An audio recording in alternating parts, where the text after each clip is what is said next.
Ethereum is dying, and no one wants to admit it. Not with a bang, but with a slow, silent collapse of broken promises, sky-high fees, and a roadmap that's starting to look like fiction. Welcome, and today we're diving headfirst into the train wreck that nobody wants to talk about. Ethereum's slow and painful descent from revolutionary tech to, well, you'll see. Bitcoin had shown the world what was possible, but it was Ethereum that promised to take us to the promised land. Smart contracts, dApps, a world computer that would change everything.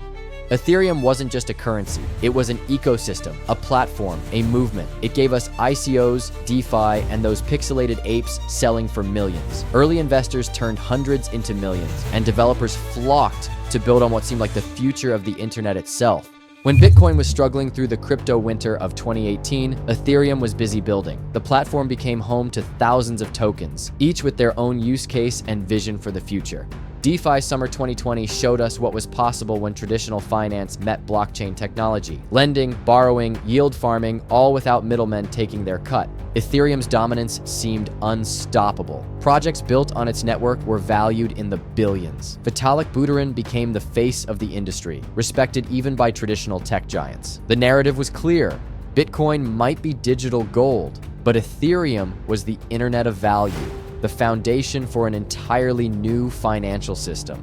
But what happens when the disruptor becomes disrupted? Stick around, because this roller coaster is just hitting its first major drop. The first red flag? Scalability. Or should I say, the complete lack of it. Remember CryptoKitties? A simple game about breeding digital cats that literally brought the entire Ethereum network to its knees in 2017. A freaking cat game, people. Ethereum's transaction fees skyrocketed during peak times. Users were paying hundreds of dollars just to move their tokens around. This wasn't some temporary glitch, it was a fundamental limitation of the network. For all its revolutionary promises, Ethereum's network could only process a limited amount of transactions per second. That's not even enough to handle a small town's financial activity, let alone the global finance revolution it promised. The high gas fees didn't just inconvenience users, they completely locked out the average person from participating. DeFi became a playground for whales, with the regular crypto degens left watching from the sidelines, unable to afford the entry fee. But surely the brilliant minds behind Ethereum had a plan, right? A solution that would save their blockchain baby from being crushed under its own weight? Well, about that. Ethereum 2.0, the upgrade that would fix everything. Proof of stake, sharding, no pun intended. Scalability. The Ethereum Foundation promised us ETH 2.0 would arrive in 2019, then 2020, then 2021. It was like waiting for your friend who's 5 minutes away for 3 years. What started as ETH 2.0 became the merge, which then became just one step in a long roadmap that stretched endlessly into the future. The goalposts didn't just move, they seemed to be attached to rockets heading for Mars. Meanwhile, competitors weren't sitting still. Solana, Avalanche, Cardano learned and built blockchains that could actually handle more than a handful of transactions without breaking the bank.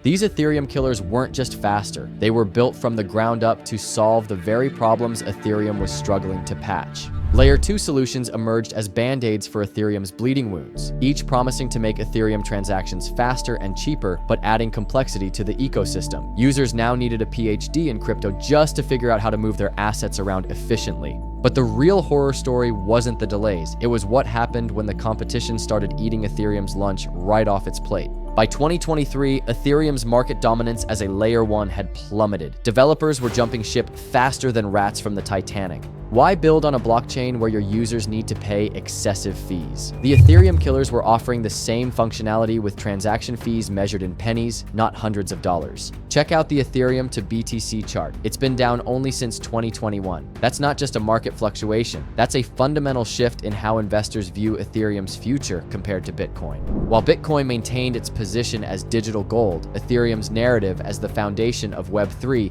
began to crumble.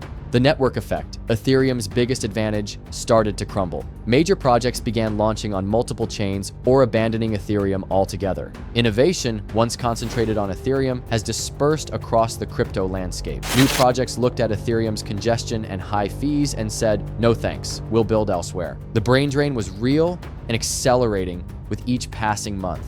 And just when you thought it couldn't get worse, Ethereum faced challenges from an unexpected direction. As regulatory crackdowns increased across the entire crypto space, Ethereum found itself particularly vulnerable due to its central role in the ecosystem. The transition to proof of stake raised new questions about Ethereum's regulatory status. Was it now more similar to a security than a commodity? The uncertainty created a cloud that hung over the project, making investors increasingly nervous. Ethereum's energy consumption dropped dramatically after the merge, addressing environmental concerns, but this victory came too late. The narrative had already shifted, and the advantages of proof of stake quickly matched by competing chains that implemented it from day one. The macro environment didn't help either. Rising interest rates made speculative investments less attractive, and Ethereum, with its unclear value proposition and technical challenges, suffered more than Bitcoin with its simpler digital gold narrative. But perhaps the most devastating blow came from a place nobody expected, the very community that Ethereum had built itself upon. Ethereum's community had always been its strength, passionate, brilliant, and dedicated. But as problems mounted and solutions stalled, that unity collapsed. Some wanted to prioritize security, others speed, and others cost reduction. What had once been a unified community became a battleground of competing visions. The maximalist culture that had once driven Ethereum forward began to look more like denial. Legitimate criticisms were dismissed, while promising alternatives were written off as centralized garbage, regardless of their use cases. Core devs began leaving for greener pastures, taking their expertise to competing projects or starting their own. The innovative energy that had defined Ethereum's early days was gone. The once vibrant ecosystem began to resemble a religion more than a technology movement. And so we arrive at today, a crossroads where Ethereum faces its most pivotal moment yet. Adapt or die.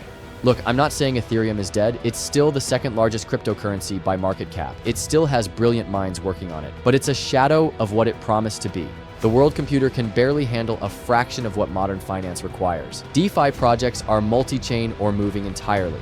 Layer 2 solutions have helped, but they've also fragmented the ecosystem. Users and liquidity are spread across multiple chains and scaling solutions, diluting the network effect that was once Ethereum's greatest strength. Ethereum is becoming the blockchain equivalent of Internet Explorer. Once revolutionary, now clinging to relevance through old systems while better technologies race ahead. So, what's the lesson in all this? Even the most promising technology can fail if it doesn't adapt quickly enough. Ethereum changed the industry. That's undeniable. But it may have become too big, too slow, and too resistant to change to keep up with its own revolution. The crypto space moves at light speed. Today's innovation is tomorrow's ancient history. Ethereum taught us what's possible, but its downfall teaches us something equally valuable. Nothing is too big to fail, and no advantage lasts forever without evolution. The network that brings true scalability, security, and decentralization will eventually win. Whether that's Ethereum after years of upgrades or something that replaces it entirely remains to be seen. So what do you think? Is Ethereum doomed dead, or will it somehow pull off the comeback of the century? Drop your thoughts in the comments below. If you enjoyed this reality check, hit subscribe and turn on notifications.